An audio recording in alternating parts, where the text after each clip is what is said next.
গুনাহ আমি আল্লাহ এক ফোঁটা চোখের পানির বিনিময়ে মাফ করে দিব।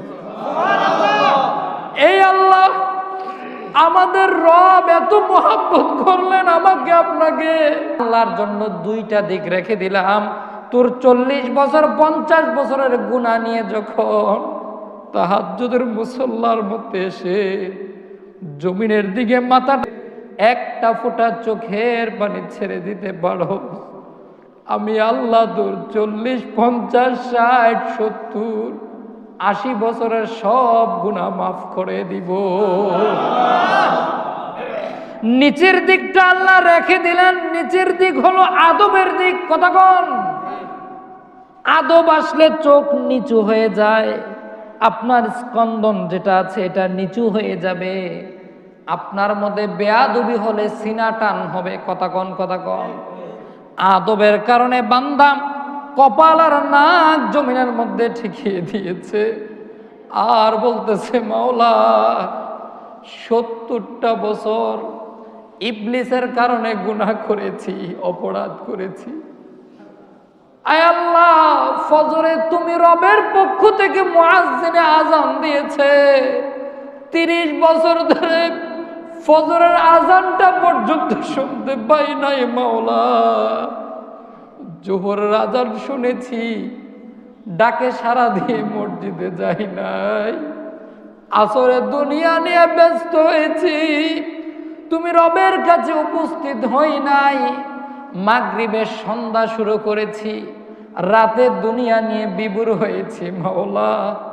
80 বছর নষ্ট করে ফেলেছি, আমার হৃদয়ে তুমি রবের কথা স্মরণ এসেছে, আর তোমাকে বলে থাকতে পারছি না আল্লাহ। এই কথা বলে যখন বান্দা 70 বছরের গুনাহ নিয়ে তাহাজ্জুদের মুসল্লার মধ্যে চলে যায়, আপন স্ত্রী ঘুমন্ত অবস্থায় আছে, পুত্র কন্যা সব ঘুমায়, বান্দা ঘুমাতে পারে না। রাত 3টা 4টা বেজে উঠে গেছে, কে যেন বান্দাকে ডেকে দেয়, আর ঘুমাতে পারে না। হৃদয়টা কেমন যেন ভেঙে গেছে। আল্লাহর কুদরতি কদমের মধ্যে কপালটা ঠেকিয়ে দিয়ে চোখ দিয়ে পানি ছেড়ে দিয়েছে। আমার আল্লাহ বলে, আমার বান্দারা রে, তোমার গোটা জিন্দেগির সব গুনাহ আমি আল্লাহ এক ফোঁটা চোখের পানির বিনিময়ে মাফ করে দিব। এই আল্লাহ আমাদের রব এত মহব্বত করলেন আমাকে আপনাকে, 24টা ঘন্টা শ্বাস প্রশ্বাস নেওয়ার মতো সুযোগ দিয়েছেন। আপনার কি একটু হৃদয় জাগ্রত হয় না? আপনার চোখের সামনে কত অ্যাম্বুলেন্সে করে রুগী নিয়ে আইসিইউর মধ্যে ঢুকাইতেছে, শ্বাস নেওয়ার জন্য কৃত্রিম শ্বাস দিচ্ছে, এক রাতে 30-40 হাজার টাকা বিল নিচ্ছে। আপনার কি একবার মনে হয় না আল্লাহ চাইলে তো আমার শ্বাসটা এই মুহূর্তে বন্ধ করে দিতে পারে? আবার আল্লাহ চাইলে আমাকে এই মুহূর্তে অ্যাক্সিডেন্টের মধ্যে দিতে পারতো। আমি কেমন করে আমার আল্লাহকে অস্বীকার করলাম? যে আল্লাহ আমাকে 24 ঘন্টার মধ্যে 23 ঘন্টা আমার জন্য দিয়ে দিল, একটা ঘন্টা 5 ওয়াক্ত নামাজকে আমি আমার আল্লাহর জন্য আদায় করতে পারি না। 24টা ঘন্টা আল্লাহ তোমাকে দিল, 23টা ঘন্টা নিজের জন্য ব্যয় কররে বান্দা।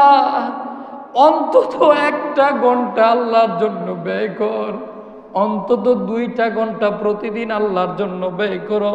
কেমন করে বেবুজের মতো জিন্দেগি কাটাইতেছ?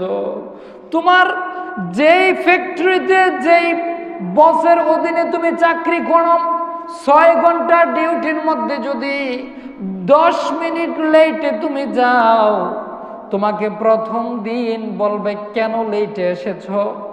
দ্বিতীয় দিন যদি তুমি দেরি করো, শোকজ লেটার হাতে ধরিয়ে দিবে। তৃতীয় দিন 10টা মিনিট দেরি করার কারণে একদিনের বেতন কেটে দিবে। আমার আল্লাহ কি বান্দা তোমাকে গত 50 বছরের এক বেলা উপোস রেখেছে? গত 50 বছরের এক বেলা তোমার শ্বাস কি আল্লাহ বন্ধ করে দিয়েছে? গত 60 বছরের এক বেলা পানি থেকে তোমাকে দূরে রেখেছে, পানি খাওয়ার অধিকার দেয় নাই, এমন কি আল্লাহ করেছে? না করে নাই রে বান্দা। কেন রে তারপরেও বেবুজের মতো আল্লাহকে ছেড়ে দিয়ে দুনিয়া নিয়ে দৌড়াদৌড়ি করছো?